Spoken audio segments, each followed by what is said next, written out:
Hello students, आज हम accounts chapter 1 introduction to accounting का फाइनल रिवीजन करने वाले हैं। ये वीडियो एग्जाम से पहले देख लोगे तो चैप्टर का बेस क्लियर हो जाएगा। सबसे पहले हम समझते हैं अकाउंटिंग क्या होती है। अकाउंटिंग एक प्रोसेस है जिसमें बिजनेस के सभी फाइनेंशियल ट्रांजैक्शन रिकॉर्ड, क्लासीफाई और समराइज किया जाता है। सिंपल शब्दों में accounting is equals to business का पैसे का रिकॉर्ड। अकाउंटिंग के 3 मेन ऑब्जेक्टिव होते हैं। पहला, ट्रांजैक्शन का रिकॉर्ड रखना ताकि कोई भी लेन देन भूला ना जाए। दूसरा, प्रॉफिट या लॉस का पता लगाना, यानी बिजनेस को प्रॉफिट हुआ या फिर नुकसान। फाइनेंशियल पोजीशन पहचानना, यानी बिजनेस के पैसे, एसेट्स और लायबिलिटी कितने हैं।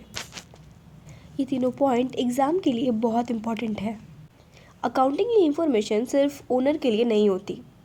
ओनर प्रॉफिट जानने के लिए, मैनेजमेंट प्लानिंग के लिए, क्रेडिटर और बैंक लोन देने के लिए, गवर्नमेंट टैक्स के लिए, इन्वेस्टर इन्वेस्ट करने के लिए, इसीलिए अकाउंटिंग को बिजनेस की लैंग्वेज कहा जाता है। अब कुछ बेसिक टर्म्स रिवाइज करते हैं। एसेट्स जो बिजनेस के पास होता है, जैसे कैश, बिल्डिंग।